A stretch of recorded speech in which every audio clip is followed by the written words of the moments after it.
quando eu comecei a pensar essa semana, né, no tema, na verdade já há algumas semanas já vinha planejando que hoje a gente falasse sobre filhos, justamente para falar dessa dificuldade, para falar dessa questão do que nós vimos, né, aí na ausência das nossas crianças. O meu objetivo era esse. Mas essa semana eu me senti como Paulo, né, quando ele fala, olha, eu tentei por um caminho, o Senhor fechou as portas, tentei por outro caminho, o Senhor barrou também e foi fechando portas. Para essa mensagem, o Senhor foi fechando portas e foi direcionando por outro caminho. Então eu entendi, falei, tudo bem, Senhor, talvez eu precise estudar um pouquinho mais sobre isso, falar com um pouco de mais propriedade lá na frente. Então deixei engavetado esse plano, vamos falar em breve sobre isso. Mas hoje a gente vai falar sobre algo muito importante que eu tenho certeza que o Senhor estava direcionando. Toda vez que eu tentava e eu achava um texto para falar sobre essa questão dos filhos, acabava entrando na questão perdão. Então quem sabe essa seja uma porta de entrada para a gente falar sobre família. Quem sabe nós estejamos precisando falar sobre o perdão dentro de casa, né? E a gente vai usar para isso algumas famílias, e todas elas lá de Gênesis. Então você já pode abrir a sua Bíblia comigo em Gênesis, deixa aberto aí no capítulo 4, já eu te dou o endereço certinho. Mas pode abrir no capítulo 4 de Gênesis, fácil em sua vida.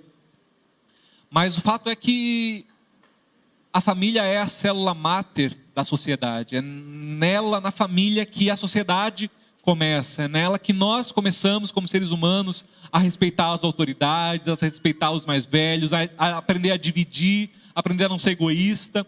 Tudo isso nós aprendemos e treinamos em casa e levamos para a sociedade. Tudo começa dentro de casa. E o livro de Gênesis, né, o Gênesis que fala do começo, da gênese do mundo, ele também não é diferente. Ele fala de muitas coisas maravilhosas, grandiosas. Nós vemos ali Deus criando tudo que nós vemos em 6 dias com o poder da sua palavra. É em Gênesis que nós temos relatos grandiosos de arcas e de dilúvios que duram dias e que varrem a terra. É lá que nós temos relatos assustadores de destruição de cidades inteiras como Sodoma e Gomorra. Então Gênesis é um livro grandioso, mas tem um fio que passa toda a questão do Gênesis. Todas as histórias são ligadas por um tema, o tema família. E a primeira delas, não tinha como ser diferente, é justamente a família de Adão e Eva. Então Gênesis 4, a gente vai falar sobre 2 irmãos aqui, conhecidíssimos, Caim e Abel. Gênesis 4, versículo 8, diz assim: disse, porém, Caim a seu irmão Abel, vamos para o campo. Quando estavam lá, Caim atacou seu irmão Abel e o matou. Muito bem. Uma história conhecidíssima, né? Até de quem não conhece, a Bíblia conhece Caim e Abel. Sabe quem são esses dois, sabe, né? Que um matou o outro. Às vezes não lembra quem foi quem, né? Mas quem que era o bonzinho, quem que era o mal mesmo, né? Eu já falei a técnica que eu uso aqui, que eu aprendi na escola bíblica dominical. É lembrar que Caim tem o M de mal e Abel tem o B de bom. Então, olha só, a dica para você, né? Caim é o mal, é ele que mata Abel, que era o mocinho da história. Bem, a história, como eu disse, é conhecida até de gente que não conhece, que não é cristão, que não professa fé na Bíblia, possivelmente já ouviu dessa história. Nós temos lá o primeiro casal, Adão e Eva, criados à imagem do Senhor, criados e colocados num lugar paradisíaco, no Éden. Nós temos a direção de Deus, o desígnio de Deus de pode comer de qualquer fruto, de qualquer árvore, mas não comam da árvore do conhecimento do bem e do mal, que está no meio do jardim. E nós temos eles ouvindo, né, a tentação de Satanás ali através da serpente, escolhendo pecar contra o Senhor, deliberadamente escolhem isso, comem do fruto, pecam. Por causa disso tem as consequências, o pecado traz essa consequência para cada um deles, e a consequência final, a expulsão do Éden, que simbolizava também a separação do homem com Deus. Agora, fora do Éden, existe uma separação natural entre nós, seres humanos, e o Senhor, que é santo, que é puro e irrepreensível, e nós, que somos pecadores, estamos impossibilitados de entrar na presença dele. Não há mais essa possibilidade que um dia foi tão comum para nós, seres humanos. Já fora do jardim, nós temos ali os filhos que começam a nascer, e da montoeira de filhos que com certeza houve, né? Muita gente entra em crise aqui já no começo da história, né? Mas com quem é que Caim se casa? Porque fala que é casado, mas quem era a mulher de Caim? Quem eram essas pessoas que estavam lá? já existiam muitos outros filhos e outras gerações vindo ali, né? A Bíblia não conta, não nos dá esses nomes, essas informações, porque não é relevante para a história que a Bíblia está contando. A Bíblia está contando uma história. E a história é a história da nossa salvação em Cristo Jesus. Ela vai contar dos personagens que fazem parte dessa grande história no geral. Então, por isso que os demais nomes são importantes para suas próprias histórias, mas nós não os conhecemos, tá bom? Mas dentre esses filhos nós temos o relato, aí sim, desses dois irmãos, filhos de Adão, seu Adão e Dona Eva, Caim e Abel, né? Então lá adoram ao Senhor. É legal que mesmo distante, mesmo separados do Senhor e mesmo conscientes do seu pecado, esses pais ensinam os filhos a adorar a Deus. Eles sabem o que eles fizeram, eles sabem que Deus continua santo e digno de adoração. Eles repassam essa informação aos seus filhos, e esses filhos aprendem isso e adoram ao Senhor. Abel oferece, né, o fruto do seu trabalho ali, mas Caim oferece algo que o Senhor rejeita. O Senhor rejeita a oferta de Caim, né? Um dia, quem sabe, a gente pode falar sobre a oferta rejeitada de Caim aqui. Mas o fato é que Deus rejeita essa oferta. A inveja toma conta do coração de Caim, ele fica possesso com o seu irmão. Na verdade, ele está bravo com o Senhor, mas Abel se torna alvo da sua ira e, tomado pela inveja de seu irmão foi aceita, a oferta do seu irmão foi aceita, a sua não, ao invés de fazer um trabalho de autoavaliação e de melhoria, o que ele prefere é a vingança. E ele vai e intenta contra a vida do seu irmão e de fato o mata. Ele chega a fazer isso, né? Muito bem, aqui nós temos então a consequência final da inveja na sua forma mais pura, mais crua, mais cruel. Um irmão matando o outro. E eu falei recentemente na classe de doutrina isso. Sempre que nós ouvimos sobre a morte prematura de uma criança, às vezes de um bebê,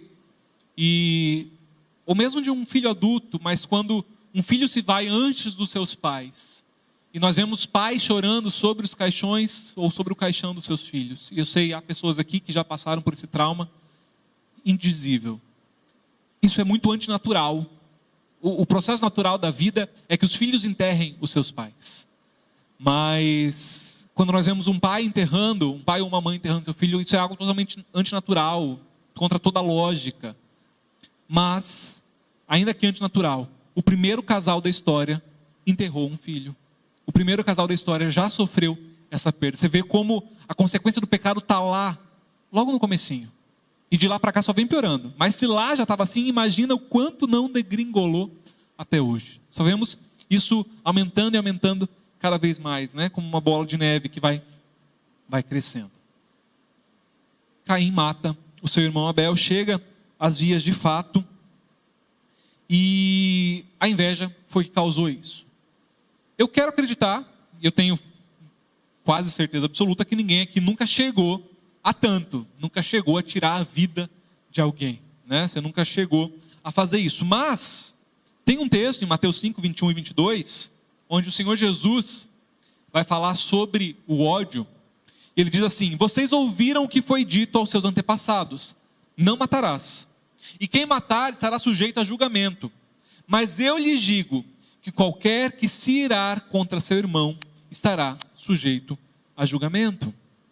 O Senhor está dizendo, olha, na lei crua, o que ela diz é: não matarás, não matem. Mas comigo, para vocês que são cristãos, para vocês que estão sendo esses que se propõem a negar-se a si mesmo, tomar a sua cruz e me seguir a partir de agora, a minha proposta para vocês é um pouco mais profundo. Porque eu não estou convidando vocês a viver pela lei simplesmente, estou convidando vocês a viver pela lei do amor, a lei do Espírito e da vida.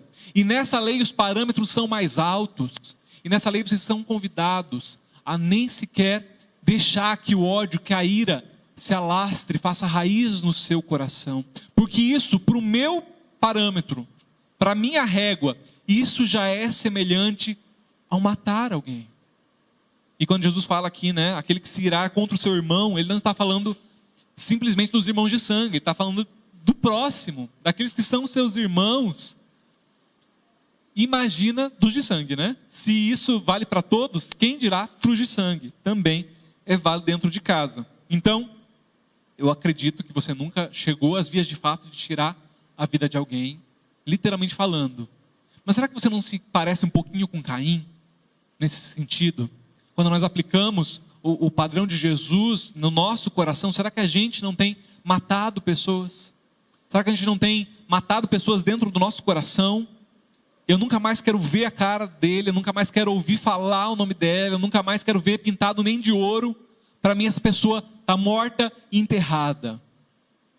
É um ódio que nós alimentamos, é um rancor que nós deixamos crescer e nós alimentamos como um petzinho, né? E nós acalentamos essa ira, nós acalentamos essa raiva do nosso coração e a fazemos crescer. Quando o Senhor Jesus fala, não façam isso, não façam isso, nós estamos caminhando o caminho de Caim. Caim mata seu irmão, Abel. Ele não se preocupa com a ira, ele não se preocupa com a inveja, e Deus tinha avisado ele para tomar cuidado sobre isso.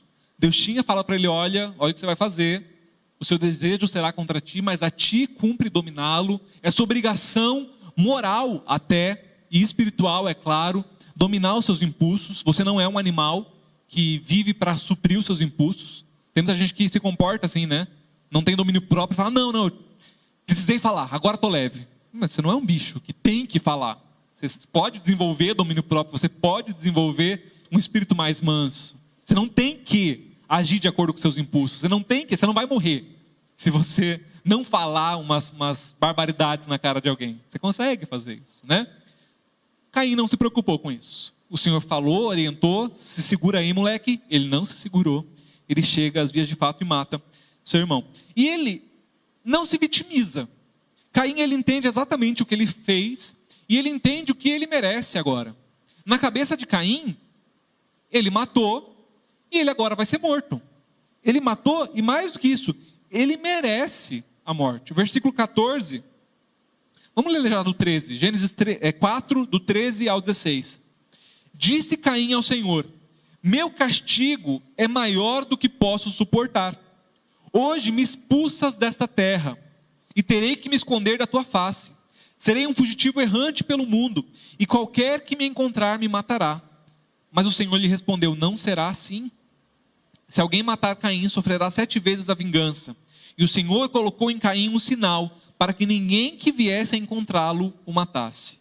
Então Caim afastou-se da presença do Senhor, e foi viver na terra de Nod, a leste do Éden.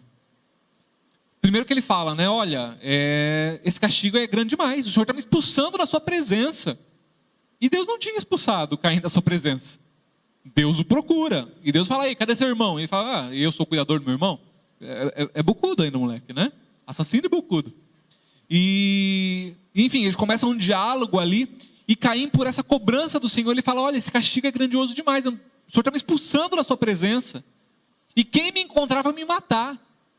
Qualquer um, eu vou ter que viver fugitivo, vou ter que viver errante por esse caminho. Sabe por que ele fala isso? Uma, porque ele entende que ele está errado, e ele entende que ele merece castigo. Como eu falei, ele não se vitimiza, ele não está se dando uma aqui de vítima. Não, ele entende, matei mesmo. E é natural agora que eu sofro o processo. Mas não só isso, ele também está comparando os outros a si mesmo. Ele está comparando os outros e medindo os outros pela régua dele. Bem, eu matei alguém, todo mundo que encontra comigo é um potencial assassino. Todo mundo que encontra comigo quer me matar também. Ele acha que todo mundo é igual a ele.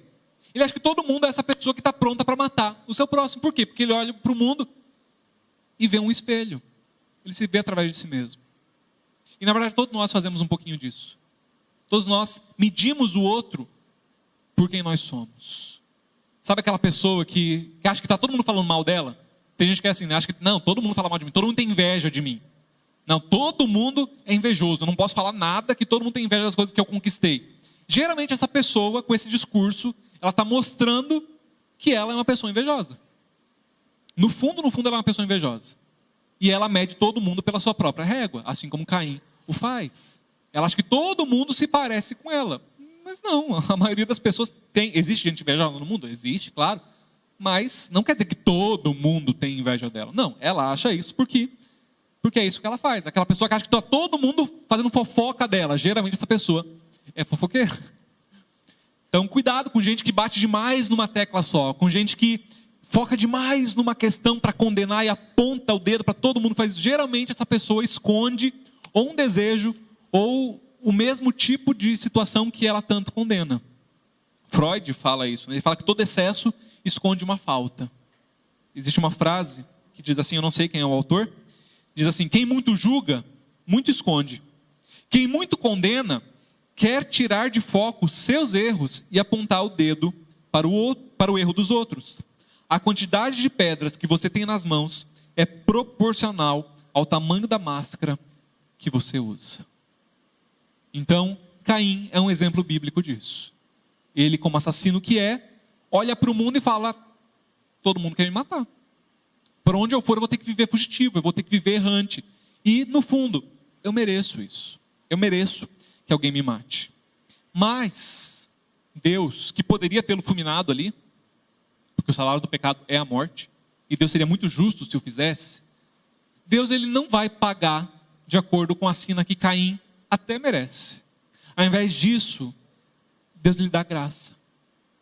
Ao invés de matar, de destruir imediatamente, o que Deus faz é derramar graça sobre Caim. E fala: Caim, muito pelo contrário, eu vou colocar um sinal em você, um salvo-conduto em você. E agora você vai viver.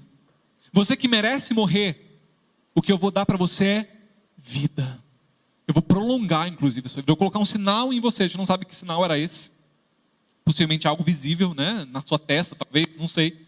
Existe um sinal sobre Caim agora, que qualquer um que visse isso sabe, está proibido de matar este homem.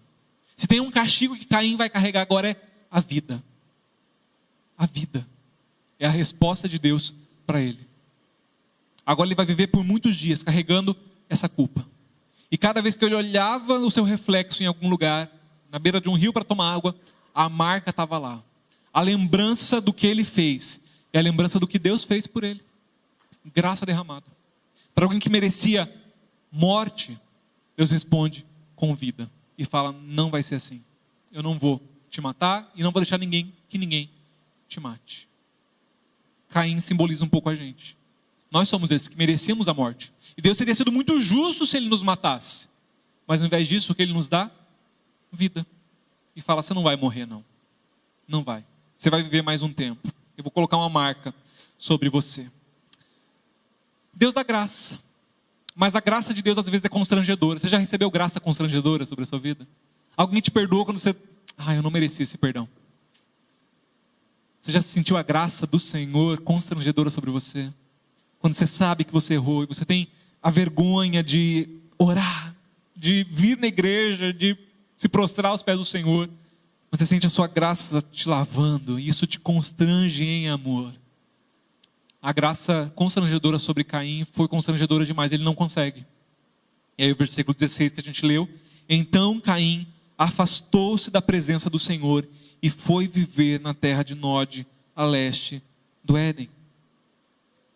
Ele se afasta. Deus lhe deu graça. Deus não cobrou dele aquele pecado ali. Poderia tê-lo feito, mas não o fez. Deus derrama graça, dá vida a ele, mas ele não consegue. O remorso está grande demais. A situação do que aconteceu ali, o fato que ele cometeu e que não sei se alguém a essa altura do campeonato já sabe disso, mas não dá. Não dá para continuar vivendo e não dá para ficar na presença desse Deus. Porque eu tenho uma questão no meu coração que me impede. Irmão, se você já matou alguém no seu coração, se você é esse que, como Caim, tem matado pessoas dentro de você, isso vai te afastar da presença do Senhor. É impossível você continuar na presença desse Deus que derrama graça constrangedora sobre cada um de nós, com esse sentimento no coração. É impossível. Caim nos prova isso. Deus não tinha o expulsado. Ele acha que sim. Em momento algum você vai ler a expulsão de Deus sobre Caim daquela região, mas ele sai, porque ele não consegue. Enquanto você nutrir esse sentimento, essa ira, esse ódio, principalmente dentro da sua casa, mas não só lá, você não vai conseguir estar na presença do Senhor. Você vai fugir e continuar fugindo dele. Então cuidado, se conserte, mude o seu coração. Amarguras e rancores não convêm a pecadores salvos pelo amor. Não foi para essa vida que o Senhor nos chamou. Próximo exemplo, nós precisamos dar um salto, ainda dentro de Gênesis, mas dar um salto geracional, 21 gerações, e chegar a uma outra família, de novo, 2 irmãos, Esaú e Jacó. E Jacó, eu não fiz esse levantamento de fato, vou fazer uma hora, mas possivelmente Jacó é o personagem sobre o qual eu mais preguei aqui nesse lugar. Mas preguei na vida, na verdade. Eu devo ter pregado umas 8 vezes fácil sobre Jacó. Eu gosto da história dele porque dá para tirar muita lição. Geralmente lição do que não fazer. Lição do que não fazer igual a esse homem. Mas dá para tirar. E como a palavra do Senhor ela se renova, né? Espero que ela se renove mais uma vez. Bem, nós temos 2 irmãos e, para ser mais breve, né? De novo, talvez você conheça. Esaú e Jacó são filhos de Isaac, netos de Abraão. E nós temos Isaac e Rebeca, esse casal que começa como um conto de fadas, né? Toda menina solteira aí já sonhou em encontrar o seu Isaac, né? Aquele príncipe. A história deles é bonita, né? É um romance bonitinho, assim, direcionado pelo Senhor. Deus direciona, Deus mostra quem é, com quem Isaac deve se casar. E nós temos um servo que vai até lá. Enfim, tem todo um sinal. É bonitinha a história, né? Mas aquele que começa tão belo, degringola muito rapidamente também, porque aquele casal bonitinho, fofinho, jovem, quando se casa, aquele amor romântico, quando os filhos vêm, eles começam a meter os pés pelas mãos, e eles começam a ter falta de diálogo dentro de casa, começa a haver uma preferência dos pais por parte de um ou de outro. Nós sabemos que Jacó era o filhinho da mamãe, enquanto Esaú era o queridinho do papai. E nós temos troca de farpas por causa disso. Nós temos ensinamentos errados. Rebeca que incentiva Jacó a mentir para o seu pai, Isaac, e chega de fato a fazer isso. Isaac que, desobedecendo ao Senhor, pretendia abençoar Esaú, quando na verdade Deus já tinha dito que era Jacó que deveria receber a herança, a bênção do seu pai. Então, enfim, todas umas questões todas erradas, né? Mas em resumo, nós temos essa família então desestruturada, essa família ali com falta de diálogo, com preferência, com falta de amor, falta de respeito com os seus pais e falta de amor entre os irmãos. Nós vemos lá, né, a história do prato de lentilha, que um não quer dividir com o outro.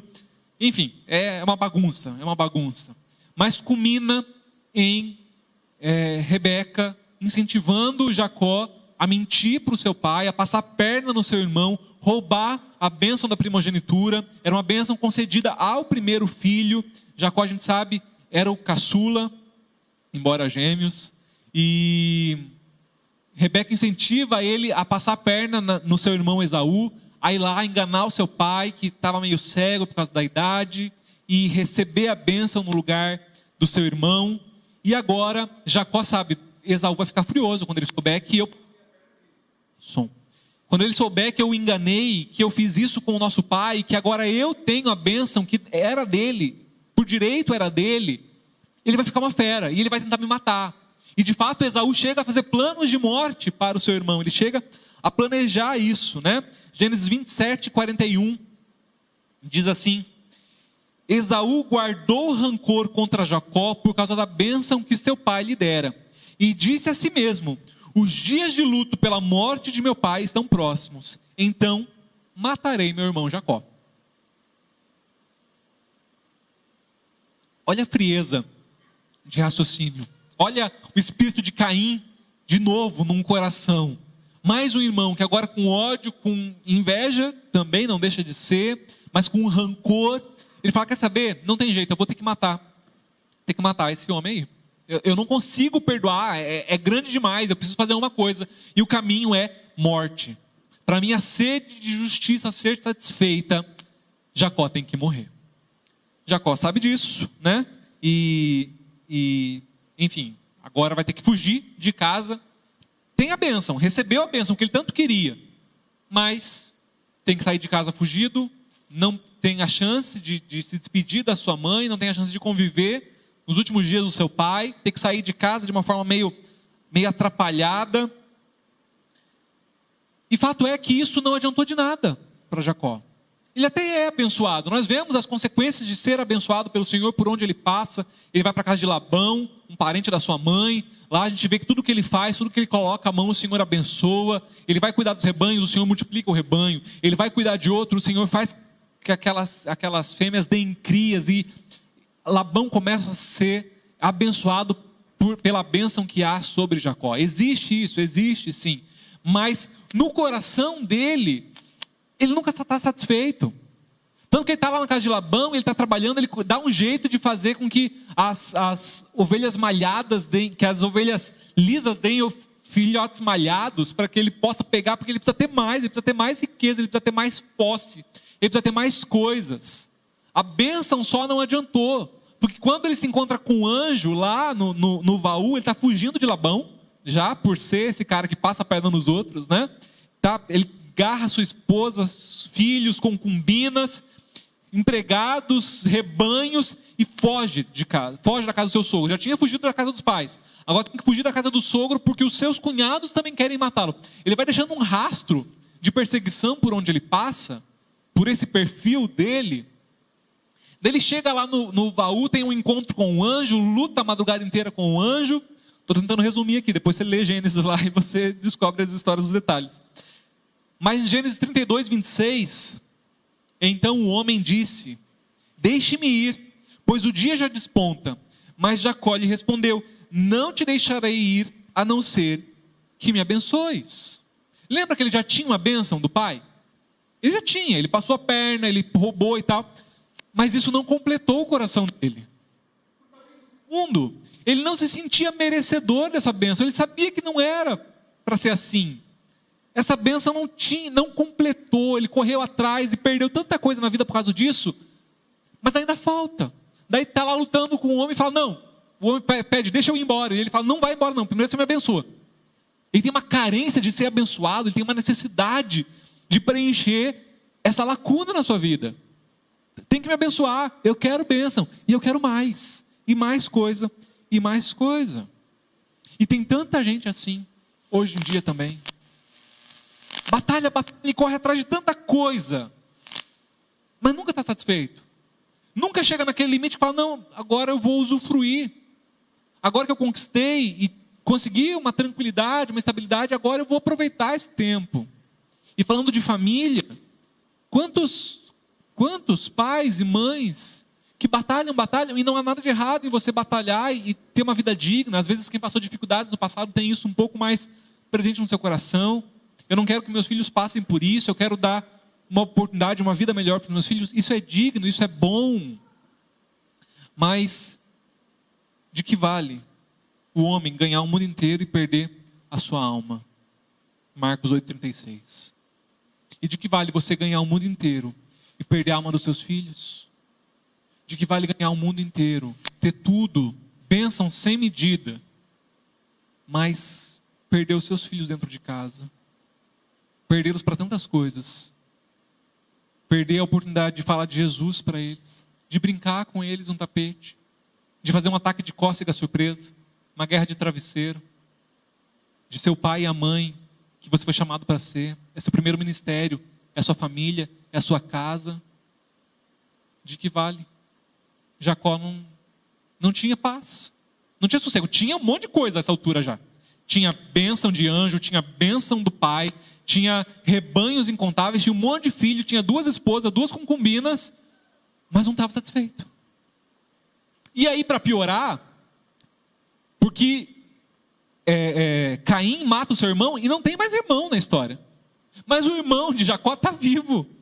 E na cabeça dele, está lá maturando esse ódio está fermentando no coração de Esaú por 20 anos já.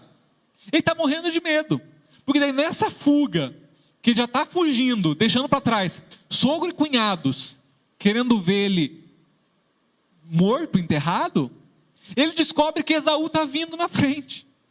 É o famoso: se correr o bicho pega, se ficar o bicho come. Se Labão ou os meus cunhados me encontram, eles me matam. Se Esaú me encontra, me mata. O que eu vou fazer? Eu não posso voltar para trás, não posso ir para frente. E aí ele divide a família dele inteira. E começa: bem, a gente vai ter que ir para um caminho. A gente vai seguir em frente e vai dar de cara com Esaú. O que a gente vai fazer? Eu vou mandar uns presentinhos para ele aí. Vou mandar por partes. Ele vai encontrando aos poucos. Quando ele me encontrar e a minha família, talvez ele não mate os meus filhos. Talvez ele mate só a mim. Talvez ele só me dê um soco na cara. Mas deixa a gente sair vivo. Quem sabe? E ele vai fazendo isso. Ele vai entregando, ele vai mandando, ó, tá aí 100 cabeças de gado. Daí passa mais um pouquinho, ó, 200 ovelhas. Para você, Esaú. Ó, Jacó tá vindo aí atrás, ele tá mandando um presentinho. Tá? Ó, faltou um lacinho com um pedido de desculpa só, né? Ele vai indo e, bem, ele não sabe o que está vindo pela frente. Não tinha WhatsApp, os servos dele não iam atualizando ele para dizer, ó, ele tá bravo ainda, manda mais coisa aí. Faz um pix para Esaú, que Esaú tá bravão. Não tinha como. Ele fez o plano dele e ele seguiu. Ele falou, bem, Deus sabe. E aí, depois de todos os presentes, ele está preparado para tudo. Será que Esaú vai matar? Esaú agora é um homem poderoso. 20 anos se passaram. Ele não é mais o filhinho do papai. Ele é também um senhor, conquistador, terrível nas batalhas. O que ele vai fazer? Não sei. Não tenho diálogo com meu irmão. As coisas que aconteceram no passado acabaram com a nossa história. Roubaram o nosso direito de sermos família. Tem mágoa, tem tudo. Pode ser que ele me mate, pode ser que ele mate os meus filhos, pode ser que ele me bata. Não sei.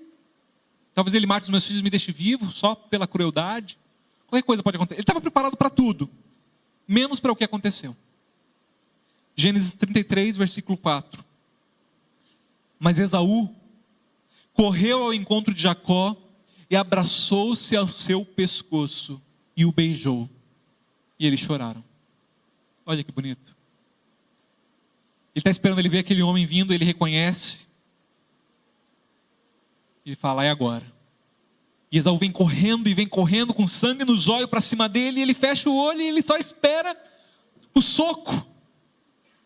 Mas o que vem é um abraço, um soluço, um beijo no rosto, e fala, meu irmão, que saudade de você. Ele não esperava isso. A graça de Deus derramada de novo, contra alguém que não merecia. Graça constrangedora, perdão, contra alguém que só merecia ódio. Eu e você somos Jacó também. Nós somos esses que não merecíamos o perdão, mas nós recebemos de graça. De graça. E ainda para piorar, para passar sal na ferida, na humilhação. Esaú ainda fala, ó, esse rebanho tudo que você mandou aí, fica para você, meu irmão. Não quero não preciso. E não é por raiva que ele faz isso. Não é por despeito. É porque ele fala, eu estou bem na vida, cara. Eu estou bem também. Está tranquilo. Pode ficar para você, eu conquistei minha...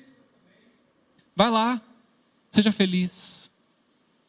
Abraço, a choro, a perdão, a reconciliação, a graça de Deus, mas não há convívio mais. Às vezes isso também acontece, né? Às vezes as coisas que aconteceram no passado inviabilizam seguir o mesmo caminho. Às vezes acontece. Você não é obrigado a conviver para sempre. Você, como cristão, precisa perdoar. E às vezes perdoar coisas imperdoáveis, porque você foi perdoado de coisas imperdoáveis. Mas nem sempre o perdão implica em convívio. Esaú perdoou o seu irmão. E talvez isso tenha doído mais em Jacó do que um soco. Esaú perdoa. Mas o texto não diz que eles seguem o mesmo caminho. As situações que aconteceram e a falta de relacionamento familiar que aquele pecado e aquela situação causou, deixou um distanciamento muito grande agora. Não dá mais. Há perdão, há choro, há abraço, mas cada um segue o seu caminho. Perdoado, mas afastados, porque o pecado deixou essa sequela ali. Então, no primeiro exemplo, 2 irmãos, um mata o outro, não tem mais o que fazer, acabou totalmente o relacionamento e vai para longe do Senhor. 21 gerações depois, quase isso chega a acontecer, mas tem fuga, tem briga, os anos se passam, a cura do Senhor no coração de Esaú, a perdão, a reconciliação, mas já não há aproximação. O tempo passou demais, foi muito tempo. Quem sabe se fosse um pouquinho antes. Há uma máxima que diz que o tempo é o melhor remédio. Mas remédio na dose errada mata também. A diferença entre um remédio e um veneno, às vezes é a dosagem. Né, farmacêutica? Mata também. O tempo, às vezes, se ele não for bem dosado, ele pode matar. Em vez de curar, ele traz morte. Passou tempo demais. Não deu para remendar esse relacionamento. Terceiro e último. Então, você vê que as coisas vão melhorando, né? E agora a gente não vai dar um pulo de 21 gerações, apenas uma geração. A próxima geração. Os filhos de Jacó. Desse trapaceiro. Desse que passou a perna no seu irmão. Ele tem filhos. Uma série de filhos. Muitos filhos. 11. E um deles, o preferido, até então, filho da mulher que ele amava. Lembra que ele tinha 2 esposas e 2 concubinas. Mas a mulher que realmente mexeu com o seu coração, no primeiro olhar, que ele se encantou por ela, Dona Raquel. E ele se apaixona por ela e Raquel lhe dá um filho, chamado José. E esse menino, por ser fruto desse relacionamento com ela, que tanto amava, passa a ser o seu filho favorito. Ele não esconde isso de ninguém, por um erro, porque foi isso que ele aprendeu dentro de casa. Que tudo bem, o pai tem um filho favorito, lembra? Que a sua mãe tinha, era ele. Lembra que seu pai tinha, era Esaú? Por ele, tudo bem ter um filho preferido. Ele tinha, era José, e ele não esconde, ele faz túnica para o menino. Enfim, é uma palhaçada, né? Não aprendeu com os erros, reproduziu os erros do passado. Eu não acredito em maldição hereditária, sabe? Mas eu acredito em replicar erros que não foram tratados. Isso existe. Porque a gente aprende pelo exemplo. Muitas crianças vão reproduzir os erros dos seus pais. Porque isso não foi tratado, isso não foi conversado. Isso não passou pela cruz. E o erro continua sendo perpetuado de geração em geração. Jacó poderia ter a chance de mudar. Ele viu, não, isso não prestou na minha família de origem. Eu vou fazer diferente em casa. Aprendeu? Não aprendeu. Reproduziu o erro. E o erro trouxe consequências. Seus irmãos, os irmãos de José, ficam revoltados, têm ódio do irmão, de novo a inveja, de novo a raiva contra os seus irmãos. Aliás, agora dos seus irmãos contra José. E eles um dia armam um plano e falam, quer saber, vamos nos livrar desse carinha. Vamos acabar. Ele é o problema. Se não tiver mais, o amor do nosso pai vai ser dividido entre a gente. Vamos matar ele. De novo, sangue sendo derramado. E aí, acho que é Rubem, ele intercede e fala, não, vamos matar não. Façam o que vocês quiserem, mas não derrama o sangue desse menino não. Joga aí num poço, faz alguma coisa. E a Bíblia diz que ele estava bem intencionado. Ele pretendia depois ir lá e libertar José daquilo. E eles falam, não, tudo bem, realmente matar nosso irmão é demais. Vamos só vender como escravo pro resto da vida. Né? É mais light, mais tranquilo. Eles fazem isso, colocam ele num poço, está passando uma caravana, mercadores de escravos. Eles vendem José por 20 ciclos de prata, 20 moedinhas de prata. É o que vale o sangue do seu sangue. É isso. 20 moedinhas, daqui divide entre a gente 10, dá 2 moedinhas para cada um e está suave. É o preço que vale a vida de alguém que carrega o mesmo sangue que a gente. José é vendido, José vai parar no Egito por causa disso. José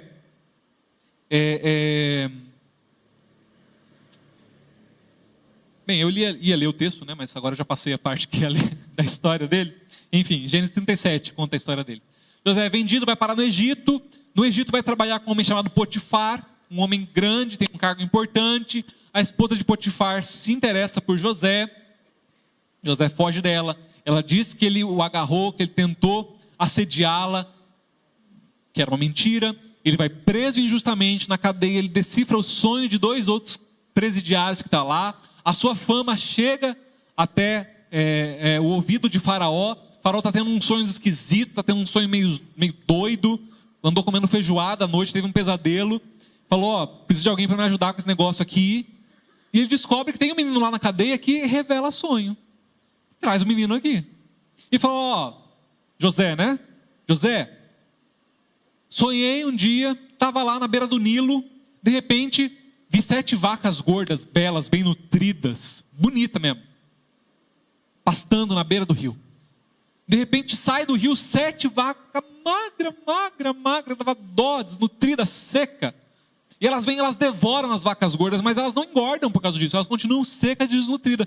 E nessa hora eu acordei, e te vira aí e me dá uma explicação desse sonho. E José fala, captei vossa mensagem, já sei o que é isso. E ele revela o sonho, ele fala, olha, Deus está te mostrando que você vai ter 7 anos de fartura aqui na terra, o Egito vai produzir trigo, vai produzir cereais de forma abastada. Essas são as 7 vacas gordas. Depois desse período vai vir fome sobre a terra, 7 anos de fome, de miséria, os campos vão secar, as pragas vão devorar o pouco que sobrou, nada vai se produzir. Então, deixar um conselho. Aproveita esses 7 anos de fartura, de abastança, e estoca um pouco de coisa. Porque a fome vai vir. E quando ela vier, quando o que tiver no campo morrer, você tem estocado isso, você vai poder vender, você vai poder sustentar o seu país aqui e gerar menos prejuízo. O faraó fala, olha, você não só decifra sonho, como você é bom em administração. Vou te contratar. E José, esse menino, vendido como escravo, preso injustamente, presidiário até esse momento, passa a ser um governador no Egito. Passa a ocupar o cargo de segundo homem mais importante da maior nação do mundo antigo.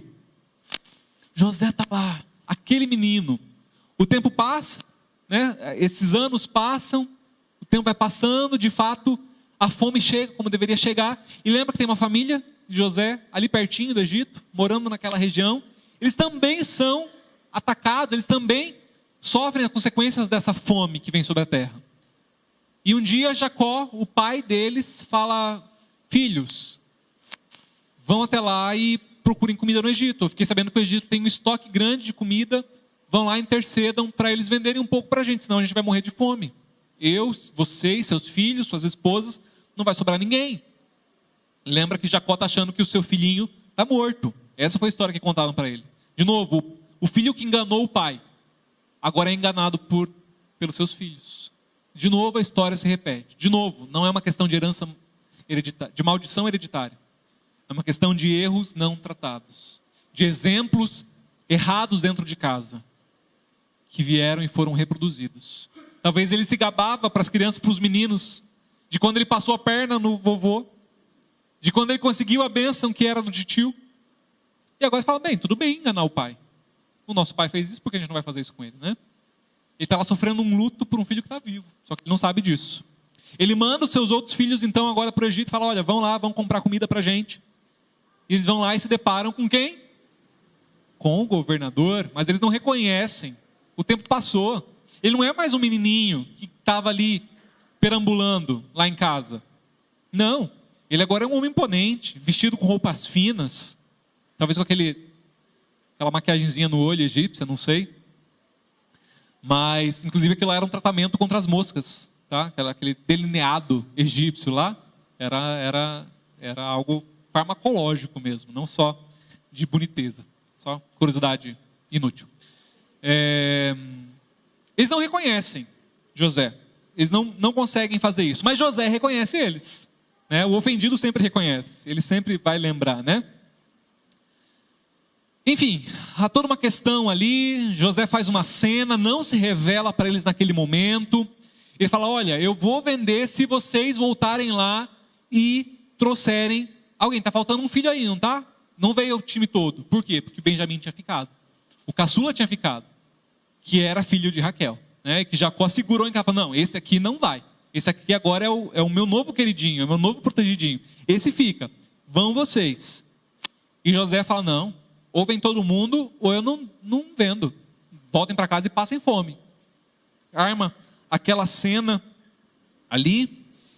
E nesse momento, há um rachar de paredes. Existe uma parede entre eles, de mágoa, de raiva. Com certeza José ainda está dominado pela raiva do que fizeram com ele. Quem não estaria? Dado como morto pelo pai, lá longe, sem poder voltar, escravo, vendido. Existe uma mágoa. Mas aí, em Gênesis 42, 21, há uma palavra de um de seus irmãos que diz assim: certamente estamos sendo punidos pelo que fizemos a nosso irmão. Vimos como ele estava angustiado quando nos implorava por sua vida, mas não lhe demos ouvido. Por isso nos sobreveio esta angústia. Arrependimento. Eles falam, cara, a gente pisou na bola. Deus está nos castigando. Lembra de José? Lembra aquele menino tantos anos atrás? O que a gente fez com ele foi desumano. O que a gente fez com ele não se faz.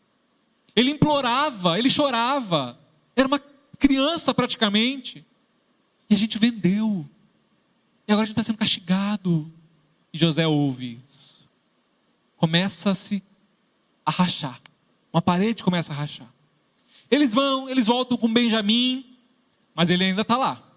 Firme no papel de governador impassível. Fala, muito bem, trouxeram o menino, né? Vamos dar um banquete para essa família aqui. E fazem um banquete. E no banquete ele esconde uma taça de prata, esconde nas coisas do seu irmão Benjamim. E na hora de ir embora, fala: ei, sumiu minha taça de prata. Quem pegou a taça de prata do governador? Quem foi que fez isso? Vasculha as coisas de todo mundo aí. Esses forasteiros vêm aqui e ficam pegando a taça dos outros? Não, não é. O Egito não é bagunça não, moleque. Eles vão e acham a taça de prata na sacola do Benja. E fala: agora esse menino vai ficar aqui como escravo. Ele está tentando trazer uma memória à tona. Um irmão de vocês agora é escravo. Isso te lembra alguma coisa? E aí Judá fala: não, por favor, não faça isso. Parênteses, você lembra que as tribos de Israel, todas elas recebem os nomes dos filhos de Jacó, seus antepassados, né? O Senhor Jesus vem de onde? De qual tribo era Jesus? Judá, ele é o leão da tribo de Judá, porque ele era judeu. Olha só, ele vem de Judá. E de repente, nessa cena aqui no palácio, lá no Egito, há tanto tempo atrás, nós temos alguém que faz a figura do Cristo. Quando José fala: olha, esse menino fica, ele agora é meu escravo. Judá se coloca como alguém que paga no lugar do outro. E fala: por favor, não. Cobra de mim. Eu fico como sendo seu escravo, mas deixa o Benjamim ir embora, por favor. Meu pai não vai aguentar. Meu pai já chora por um outro filho. Ele não vai conseguir perder Benjamim também. Por favor, eu fico, eu pago no lugar dele.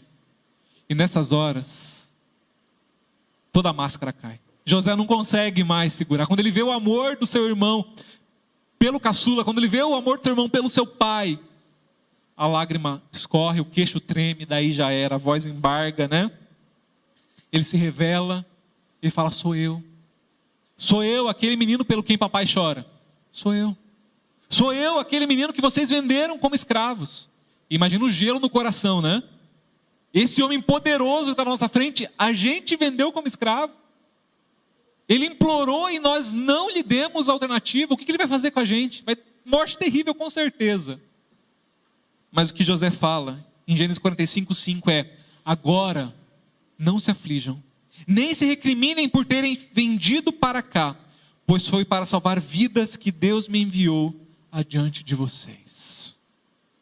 Gênesis 45:13: contem a meu pai quanta honra me prestam no Egito e tudo que vocês mesmos testemunharam, e tragam ao meu pai para cá depressa. Então ele se lançou chorando sobre o seu irmão Benjamim e o abraçou. E Benjamim também o abraçou chorando. Em seguida beijou todos os seus irmãos e chorou com eles. E só depois os seus irmãos conseguiram conversar com ele. Ali naquele palácio cercado de gente que não estava entendendo nada. José manda sair todo mundo: sai, fecha a porta, fica só essa família aqui. Ele tira as roupas finas e fala: gente, sou eu. Mas ei, calma, fica tranquilo. Agora eu entendi. Hoje eu entendi. Deus me mandou para cá com um propósito. Tudo o que aconteceu, Deus estava no controle. Deus nunca me abandonou. Vocês me abandonaram. Mancada. Mas Deus não me abandonou. Ele sabia. Ele cuidou de mim em cada detalhe. E foi para salvar vocês. Foi para poder salvar o nosso pai. Foi para poder cuidar da nossa família. Traz papai para cá.